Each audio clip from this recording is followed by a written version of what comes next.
welcome everyone. This is third class on this very topic of worldview and Christian worldview. We've been covering about the definition and the concept of the worldview and what it does. And so this particular lesson is about what the worldview is and what the worldview does. It is key and important to understand the basic concept of worldview, to understand further into the concept of Christianity. And we'll continue our study on the concept and the definition. And today we will look into the major subjects, major topics, or the dominions which the worldview is going to cover. So any worldview, whether it's a Christianity or shamanism or something else, every worldview deals with these major topics or subjects. So any worldview, it takes a certain task of trying to give or explain the areas that we are going to cover today.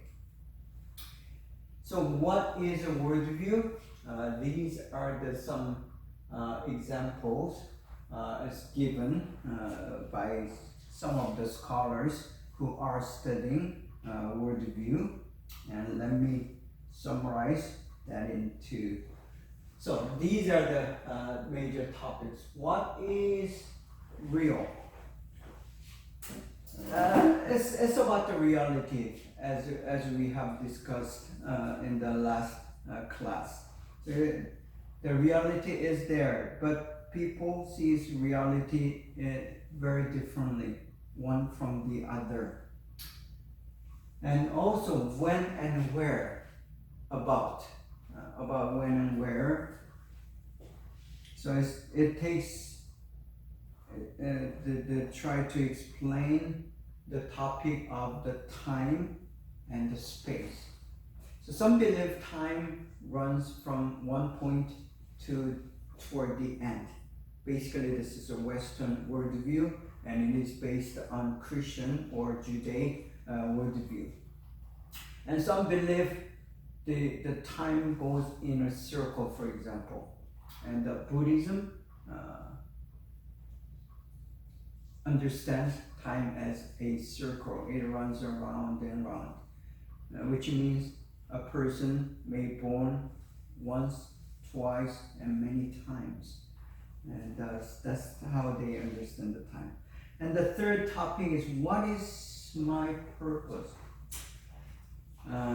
Anyone with a sound mind, with a rational mind, in the process of maturing, he or she is going to ask this very question about what is my purpose of being? What is the reason of me being here in this particular place and time? So that would be the one of the questions that you are going to address. Then who am I? It relates to that question of what's the purpose. Once you know who you are, and you can identify your identity and then purpose. So these are some of the questions that will be addressed through a worldview.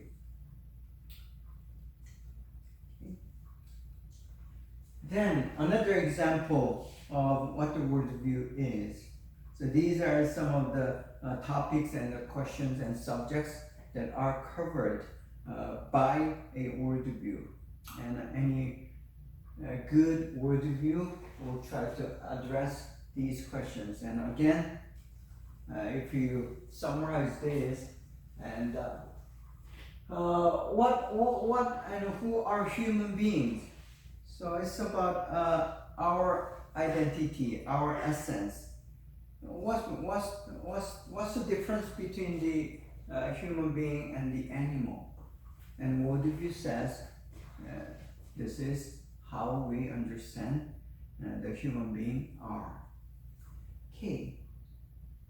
And again, why we are here? That's the same as what's the reason and purpose of being.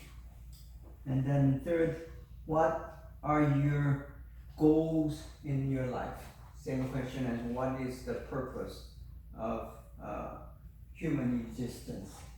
Then, what are your values and also priorities? Values and priorities, it has to do with making decisions. So we'll go further into the more detailed topics and subjects that a worldview is trying to tackle. So this is what worldview does. Okay, and so this is another topics or the subjects, major subjects, the worldview covers. The question about the deity, God or gods, or the spirits. So these are not people or person. That's something beyond our visible world. But people, most people, 90+% of people, and in the ancient days, probably all people believed there's someone out there or some force out there beyond our ability. That's deity, meaning someone who is probably greater than us, some who is not visible, but it has a very existence. So that's unseen reality. So reality is visible or it can be invisible. And the deity has to do with the beings that are beyond our understanding. So that would be the major question that any worldview try to address. Even some of the so-called atheistic or scientific or natural worldview, many of modern people believe that, and it deals with the question of deity and saying there is no God or God is dead. By saying that, I mean, they are trying to deny the deity, but it deals with the question of deity. And so there's no divine being. By saying that, they deals with that very question. Is there a God or gods? And the answer is science or natural science or atheists say there is no God. It's man-made thing. And man kind of imagined the presence of God or the being of God. And that's how they deal with the very question. The next question is about the nature and universe. Because the human being, as you're born and you grow, you're seeing this all nature, plants and animals, and the geography, stones, mountains, rivers, and seas. And then you question why these things are there. What's the meaning of the nature? This big, humongous mountain. You feel kind of awe or holiness even of those big subjects. If you find a large tree, thousand years old, then you feel a kind of awe. And then you have to ask the question, why is this tree live so long? And why is it so big? And why is it looking even enormous? And people try to give an answer to that. And you look into the universe, the night skies, so many stars. And then every morning, sun comes up and sun goes down. And there's a moon changing its shape day to day. It becomes full moon, then it goes to a crescent. See, there is a change of moon in regular pattern. So people ask, what's the sign of all these things, stars and moons and sun? And so that would be the subject, and you're trying to answer, for example, in Asian culture, there's a rabbit living on the moon, and that rabbit is making the rice cakes. That's how Koreans interpret those shadows on the moon, full moon. So it's kind of it's an example of a good example of a worldview about trying to answer what the moon is about. See, so these are common in every culture, whether it's ancient or whether they say it's not civilized, barbarian. Still, even Westerners, so-called barbarians, they have their own worldview, and sometimes that interpretation is much better than the scientific ones. Okay, and then try to give answers. So what worldview does, it tries to give answers to the life and the living. So what is a life? And life and death, lifelessness and lifeness. It's two different things. But why things die? The plants, animals, and human beings, they do die, and you have to give certain reason for dying. And what's the meaning of life? And what is a good living? Or what is a better living even? And what is a right living and what is a wrong living? So these are the kind of categories and definitions and concepts the worldview is trying to give. And people, as they listen to these suggestions and the teachings and cultures, the theories, and they try to respond to these views are given to them. So these are some of the subject, and also we can add the death and negative things in the life. There is natural disasters, and these days coronavirus, it kills people. And in the ancient days, they tried to give answer to those. And for example, the bubonic plague that ran in the 18th century, 16th century Europe, it killed 50 million people in 8-10 years period. And people tried to give answer to that. They didn't know why it happened. The people, they develop these blackish and dark spots in the body, and then eventually they are dead, killed by this plague. And they said this is wrath of God, so we have to appease him, or we have to confess our sins and repent. It might be right, but nowadays we don't say that coronavirus is because of God's wrath. In big picture, maybe, but coronavirus. People die from this little tiny virus that comes into the body. So that's how we explain today. So this is a modern worldview about the plague.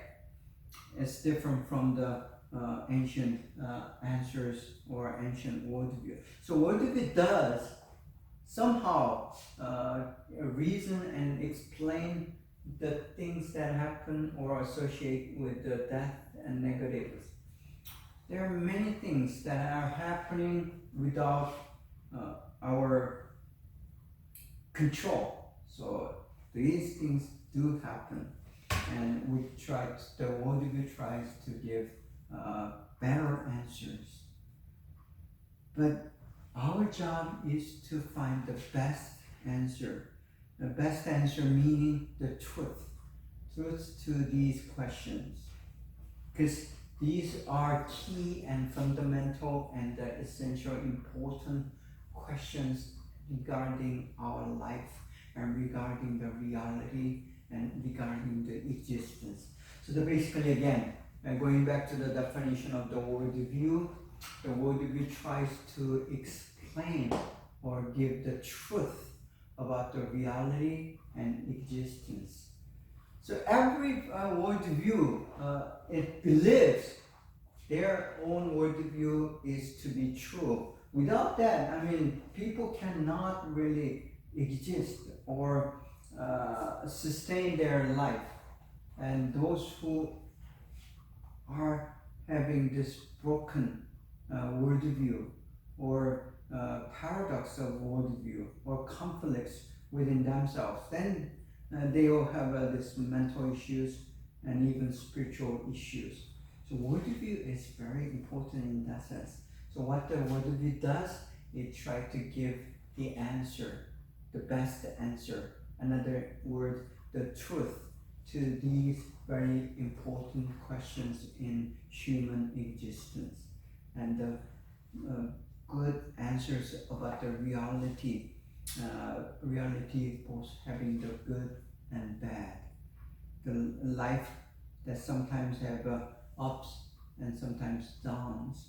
And the worldview explains why there is the up and why there are downs. So these are the functions or the roles of the worldview. So let's begin explore a little bit further about each of these subjects. Deity, again. Deity is about God or gods and spirits and angels. These are the beings that's beyond us or above us, more powerful, who has ability, theoretically, who is able to control our destiny. Many believe there is a destiny given by this God, and you cannot do anything about it. But Christianity is different in that sense. Christianity says we have our own responsibility, try to make our own destiny, while the God has his part in trying to help us with a better destiny in each and every step. That's how Christians interpret about the God's role. But many religions believes that God has absolute authority and he already mapped or destined us to be in a certain way. And whatever we do, we are going to end up to the result that is already programmed and given. So that's some of the examples of two different perspectives. And some believe there's no God. Therefore, you yourself become God yourself. You have a whole and only and total control about your life. So whatever you do, you are the Lord and you are the God. And that is how some people understand about deity. So there's God, and if there is God, what kind of God there is, and then some says there is no God, and because of that you can do this.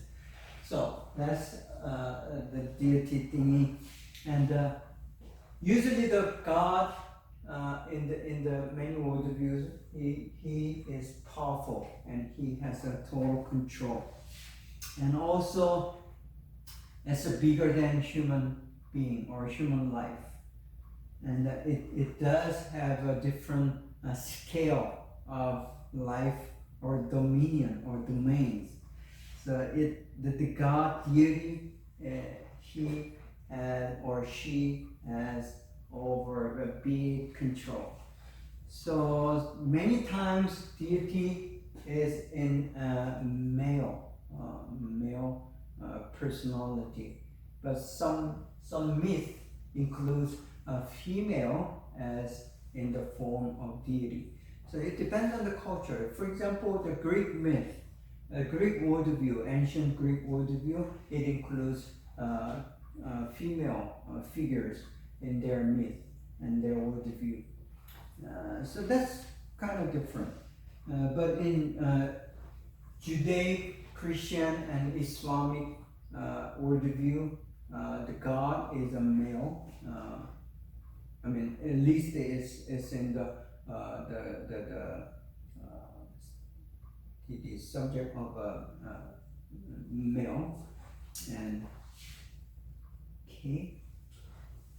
And many times these gods are ultimate beings, but in Greek mythology, some of the gods are not ultimate. They die, and they can be killed, and these gods fight one another. Probably it's the same in the Hinduistic or Hinduism. There are God and gods who are more like a human being than ultimate being. But in Christianity, Islam, and Judaic belief, God is the ultimate one. And even though Christian says there are three gods in one and one God in three persons, but still they are beyond human being. They are ultimate beings. And God is explained as a cause, which means it is God who created human being. Many stories, the narratives, the mythologies, they say that it is God who created man to be on earth. So us being our result of God's action. So God is the cause of us being here. For example, in Korean mythology, the God was there it's like 5,000 years ago. God of heaven saw the earth, and then the Son of God was sent to be among human beings, and then there were like a bear and a tiger who were supposed to be sustaining 100 days in a cave, eating certain the garlic and something else, the herb, and then only bear was able to finish that test, and that bear became a woman. So this woman marries a son of God, and that they then become the ancestor of Korean people. So these kind of stories, it's not just a fun stories. It gives the reason of your being and who you are. So the cause is given in relation to the presence of deity. This is many stories. All probably the 90% or more stories does have this deity in their myth. So that means, the deity is not a human human invention, but it might be more likely be the true. But the ways people understand or accept the deity is different. That's why we have thousand different myths about the deity and the relationship to human being or human presence. Then the evil, issue of evil is, or negative in general, is another topic that has to do with deity. And we try to explain the presence of evil and the negative things in life, sorrow and death, and the hate and anger, and the conflicts, and the killing of one another. And in those stories, the deity or God or gods are there always in trying to explain how the evil came into the world. And in Christian stories and Judaic stories, it is us human beings who kind of introduce the evil by rejecting the deity, God. So God is there to keep us from evil. And it is our responsibility and our fault who had caused evil or sin or these sorrows and death and all these negatives. That's how Christianity and Judaic and Islamic belief explains the presence of evil.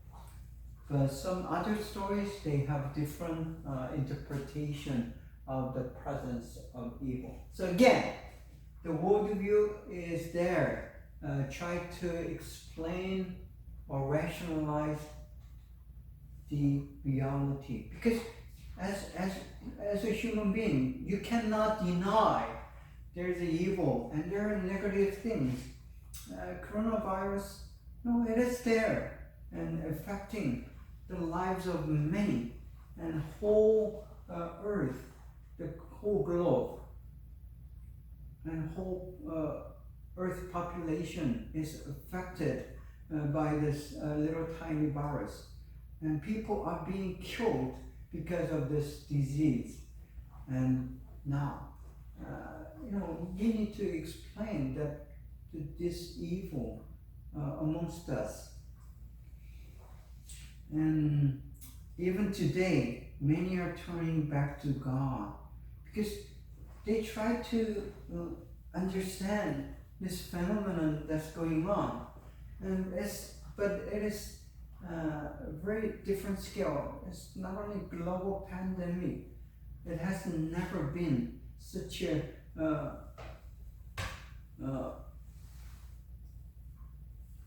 disaster since the bubonic plague in Europe. So we haven't seen anything like this. And this is happening in the 21st century, which is quite different. And we can say this bubonic plague, that was like several hundred years ago. But now, with all this science and smart technology, we cannot prevent all these negative effects that are caused by this tiny coronavirus. And see, that's somewhat, and people now trying to reason that with God. So that's why there is a certain surge. I mean, I read a report there is more Bible sold during this period than any other period in modern history. So that's something, people are responding to the given reality. Okay. The nature and universe. This is another major topic that the worldview is trying to deal with. And nature and the universe. Nature is very paradoxical. Let me give you a good example of a paradox. The animal kills another animal to live, and animal eat plants and to survive. See, so by death of one subject gives a life to another subject. So this is a paradox. Giving life by death. I mean, dying is a bad thing, but this bad thing keeps life, which is a good thing. So this is a paradox you find in the nature. So nature is full of these paradoxes.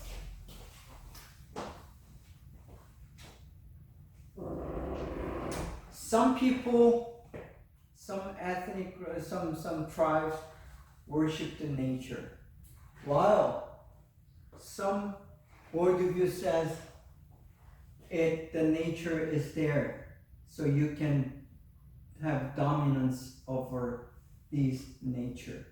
So Christian belief says you do not worship any trees or stones or animals, but you subdue and you have control over and you utilize the nature for the better of human generation.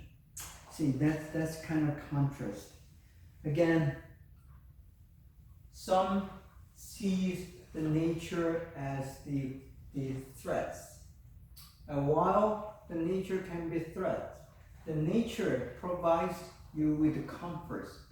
See, the plants and the trees and the herbs, they give medicine, they give food, and they provide a shelter, and they even give a spiritual and mental comfort.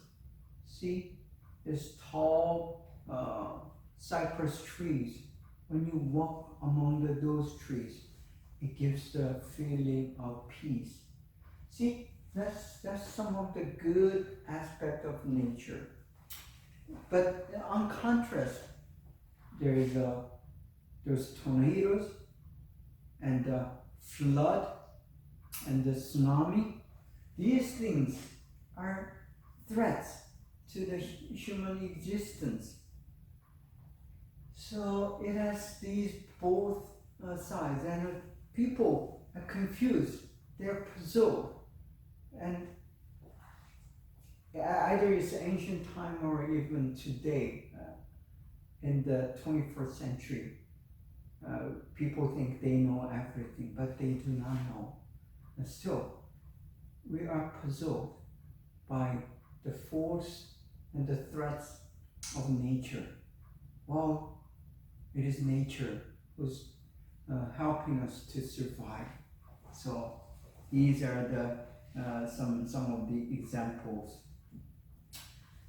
Now, about the universe, the sky, the sun, and moon and stars. Just I explained briefly just a few moments ago. These, as you look at the night skies, you wonder, so many of them. There are billions and billions of stars. I mean, think of that. And I mean, in ancient days, they didn't know there are millions and millions. And they thought there's thousands of stars. Still, thousands are so many. And then they didn't know what the stars are. But now we know stars are the things that are sometimes, many times bigger than Earth, a lot larger than Moon, and many times that's bigger than the Sun. And you know, there are millions and millions of these stars. And today, we have more questions than answers than ancient people. Ancient people saw that beautiful and they enjoyed the night skies. And they thought it's a gift of God or gift of deity that are given to us to enjoy the night sky. But us having this new science, and the scientists who study the astronomy, they see that there are more stars than we thought, and it takes even million light years to reach some of them. See, I mean, imagine 1 light year. That's the speed of light, which is you cannot even imagine, and it takes 1 whole year to reach some of the nearest the stars. So it's vast, and we are more puzzled than ever. See, these are beyond human reach. You only were able to reach the moon. That's the only the thing that we are able to go near and set the foot on. And Jupiter and other stars that we see, we haven't reached those stars yet. So that's a limitation. And when we see that limitation, we are so small and tiny. And this puzzles people. And there are many unknowns. You really look at the universe, and people believe there are angels in that sky, that stars. And there are some people believe there are extraterrestrial beings, meaning the aliens, like E.T., the movie E.T. So they believe there are certain intelligent beings out there in the universe. And some people claim that they even contacted these aliens. And it might be true. You never know. And that requires answers and explanations. And the worldview is there. So those answers to whether there are aliens or not, and if there are aliens, where these aliens came from. And see, these are other questions that worldview needs to answer. So worldview is basically providing answers to this complex and mysterious questions that are beyond our understanding. Not only the mysteries, the worldview is trying to give answers to the visible things, the people's some of the things that people experience. Then worldview gives answers. It tries to give answers.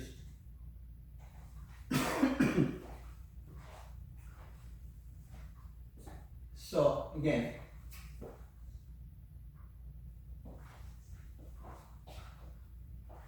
person is about yourself and it's about others. People cannot live by himself or herself. We are destined and designed to live with others. So, humankind, who are we? See, worldview tries to give answers to who we are in general, not just you, but humankind in general. And it also tried to give answers to the place and value. See, what makes a human being a human being? What's the value of our existence? What is the worth of each individual? Is it individual or is it community? So some worldview says community is more important than every individual. And some other worldview says every individual is more important than whole community or whole nation. So there is a history long debate about the value of either as an individual or a community. So these are like questions, and worldview gives the answer, whether it's right or wrong, whether it's true or false. Still, the answers are given. And then there is a question of relationship, and especially question of rank is very important in Asian culture. And in Korea, when you meet a person, especially people of same gender, when male comes across another male as a new person, and when you're introduced, the first thing they try to do is try to set up the rank. Whether am I the one who's above this person or lower than this person in the rank. So the rank is very important value in Korean culture, especially amongst the male people. And this is the same for any culture that has to do with the Confucius ideal or Confucius teachings. And it's common, right? And the ranking is a way that we relate to other people, basically in Korea. And I think it's the same in the similar culture like China and Japan. So the rank is always in the people's mind. See, that's what worldview does. So worldview kind of sets a standard for a relationship.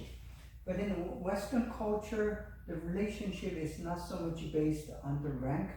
When you come into the certain professional world, the rank is important. For example, in the medical field, there is a certain rank among the professionals. Even the profession itself sets you to a certain rank. Doctor is licensed to give orders to the nurses. See, so this kind of rank are there. But in generally speaking, the relationship is based on the intimacy and more of personal values. So Western relationship is not so much based on the rank. But there's another level of rank. For example, in our culture, in Asian culture, the age is one major factor that decides the rank among the people. But probably in Western culture, the money would be another measurement for the rank. So if you're rich is people live as above the poor. So that probably is one way of ranking the relationship. So defining the relationship is one major function of a worldview. So what the worldview does is certainly gives a criteria for the relationship. Then the worldview regarding the person and self and others and the relationships, and then it gives a reason for the diversity. See, if you live in Southern California, every day you face different faces, meaning different colors of people, white, black, and yellow and brown, and they speak different languages. Even though we speak English, we speak with so-called accents. If you're not born here, and you have certain accents. So these accents and the colors and the way you dress even. See, there are certain diversities.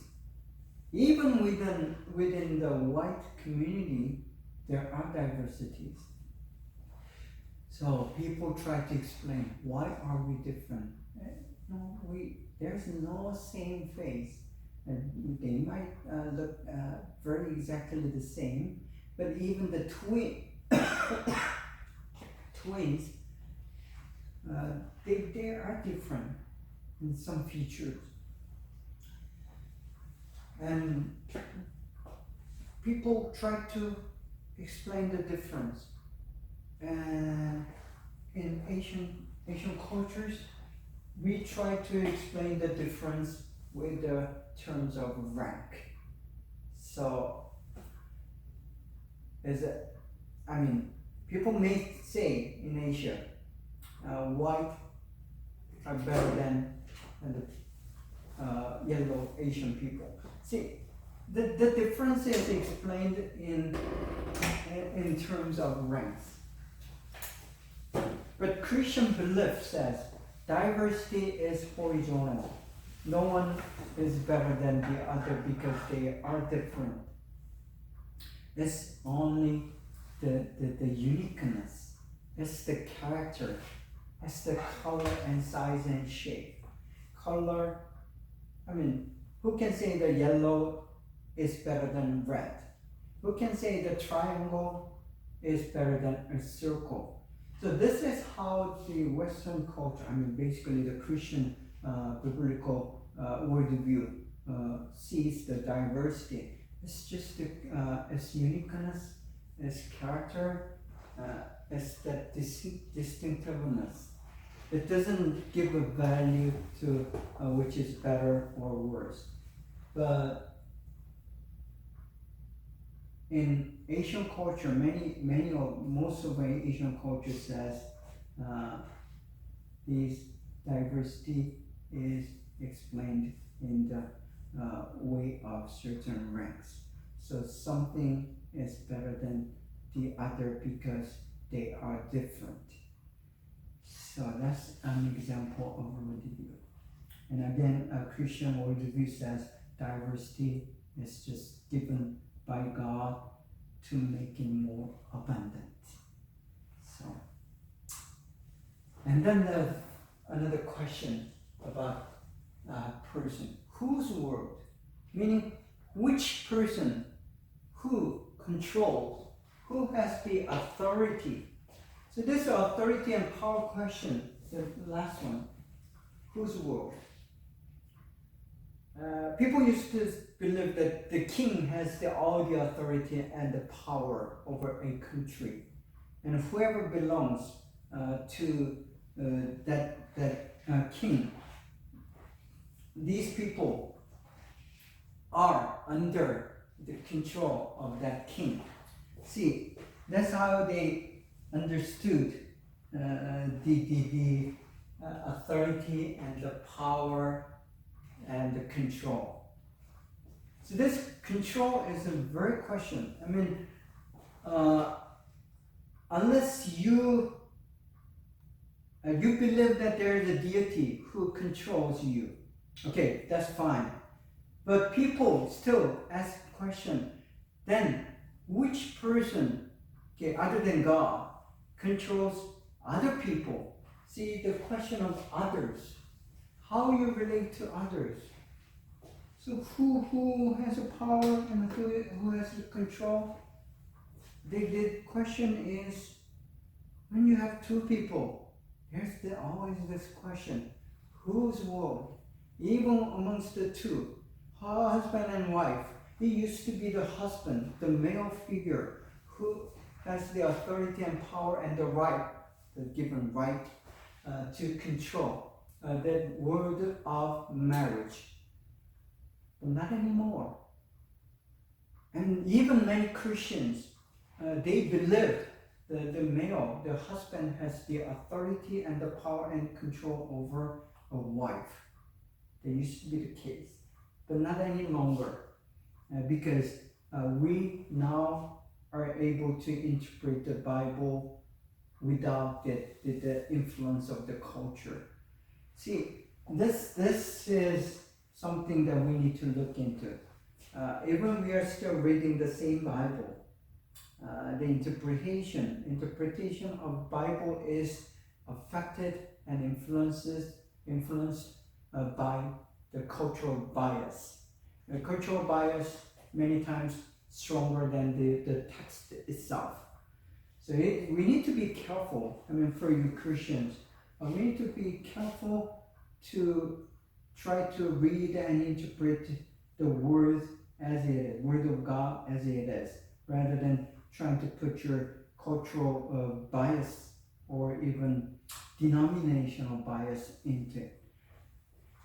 But nowadays, again, going back to the whose world, let's enlarge it to a family.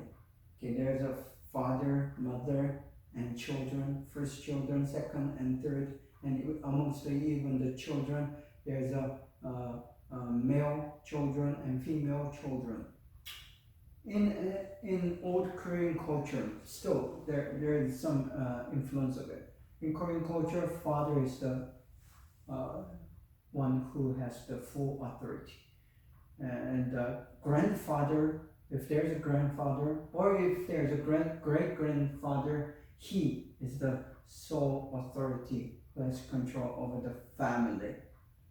And then amongst the children, the male has the more control and authority over the female, the children, daughters. The sons are valued more and better or higher than the daughters.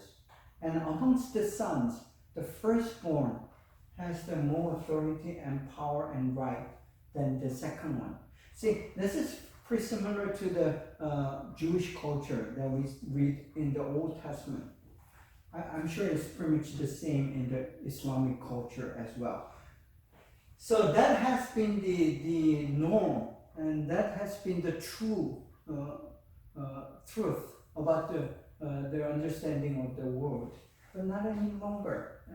It's changing. It's changing, not because of a science or a new age, but it is because of a biblical teaching. So the Bible teaches, if you read, and you know that it is, the Bible says every people are equal. But there is a certain order of authority between the woman, the man and the husband and wife, and then the parents and children. So there is a certain rank within the family according to the Bible. But when it becomes the tribe, the government, see, the question still remains: who has the control? Who's in control? So whose world is a very important question for people.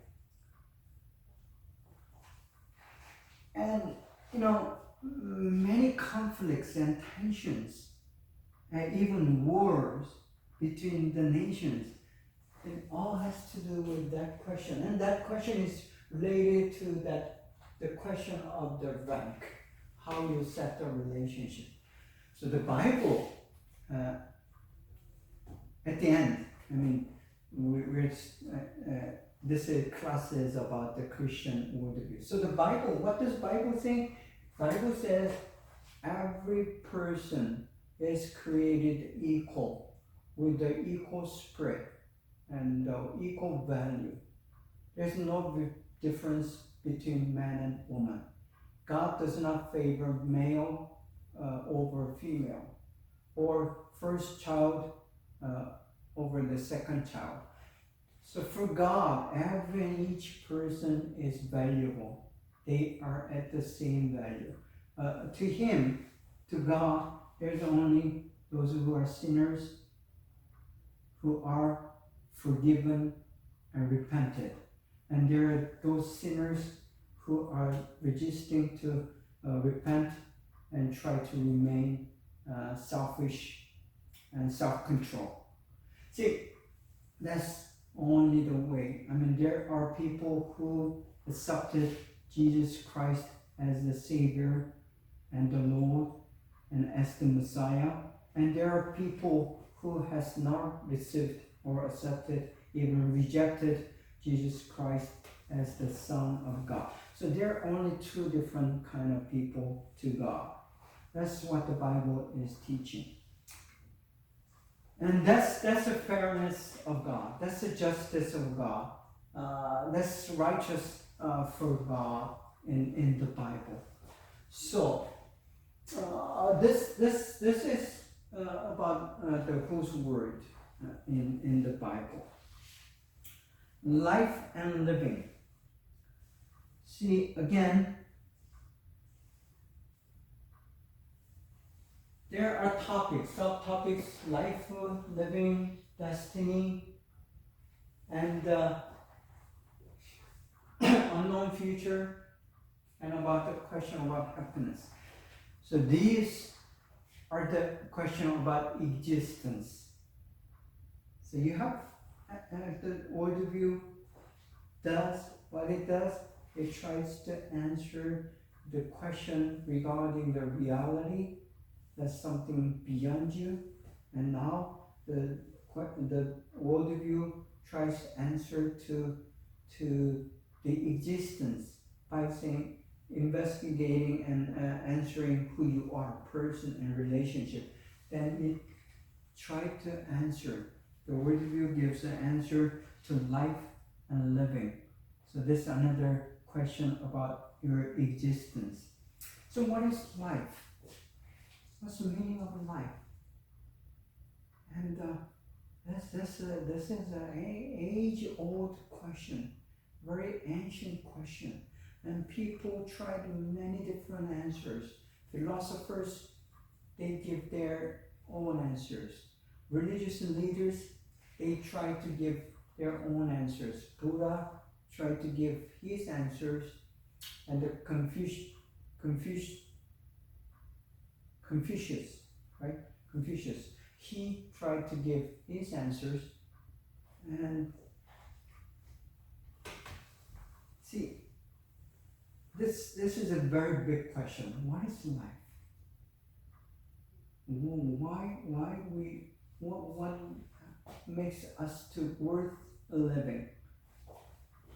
So the living, is it the issue of becoming a rich person, overcoming the poverty? Is that what the life and living is about?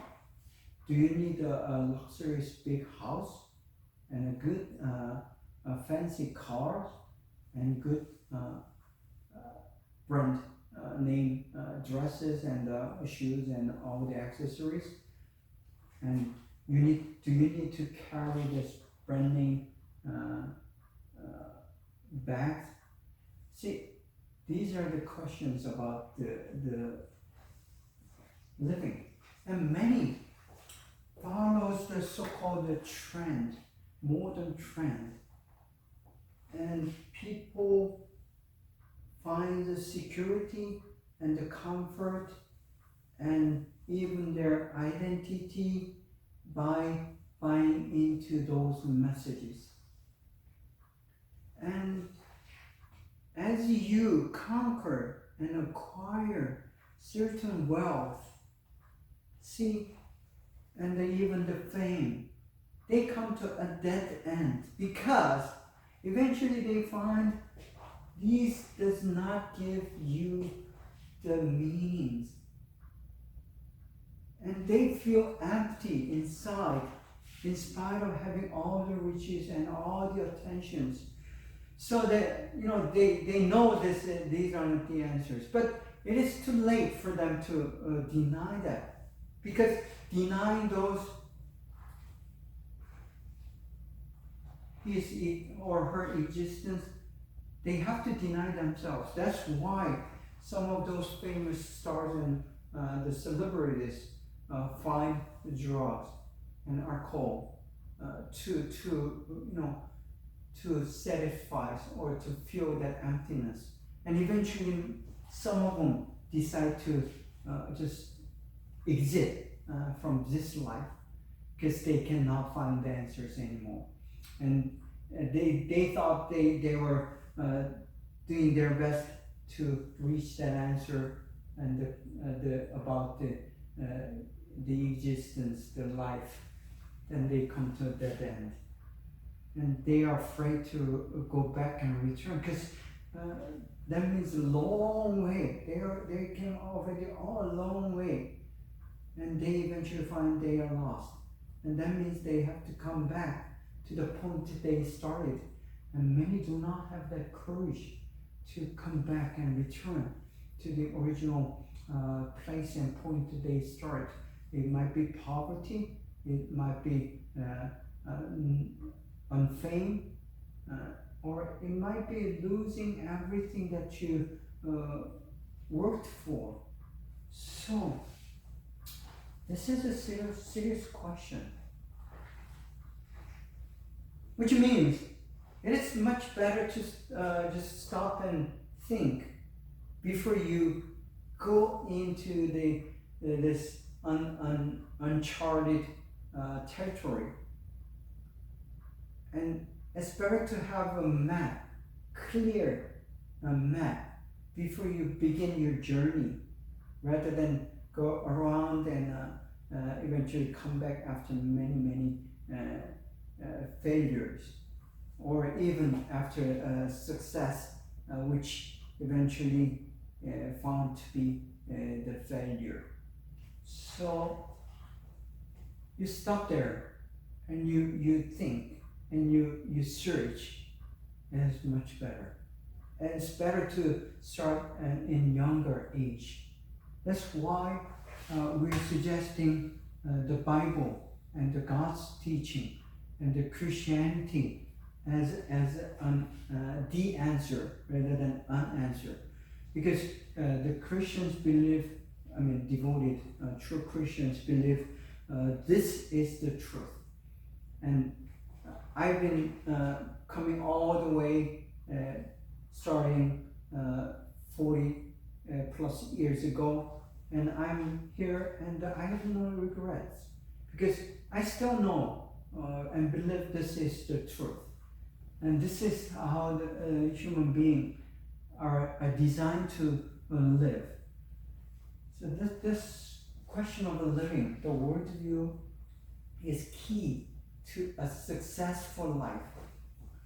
Not in the secular terms, but in the terms of truth, in the terms of goodness, in terms of shalom. Then, see, the question of destiny. I've spoken about this just a few moments ago. Some believe that your destiny is already fixed. You cannot change that destiny no matter what you do. But Christians believe the destiny is only decided at the end. And that destiny is not decided by God alone, but is between you and God.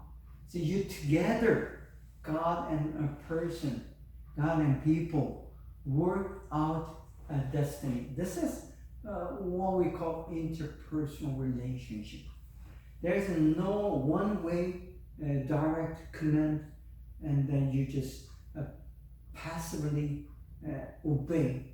That's not the obedience that Bible is talking about. The biblical obedience is that you suggesting, you questioning, and you asking, and you relating, interacting with God. And through that, God gives you the best way. Sometimes you do not go for the best but better. Sometimes you do not even go for the good but bad. But still, God works with you. and God walks with you. So working and walking through this with you, God is leading you, and you are following, not just as a passive being who just follows a command or authority, total authority, but you have your part 100% to make decisions according to what you believe and what you know. So thus the maturity, the spiritual maturity by definition, I mean, it's your wisdom. Wisdom being able to decide between good and evil. So there are good causes, good motives, and there are evil motives. This is the main thing, that you decide about your destiny. You can decide for the evil many times and no good, or the other way around, you can decide for goodness of others, not only for you, for others. When you decide for the goodness of others, then it's gonna come back to you and give you the goodness as well. So it's about life and the living, and okay. So we'll stop here for this week, and we'll continue on this survey of life and living next week. So have a nice week, and I will see you next week.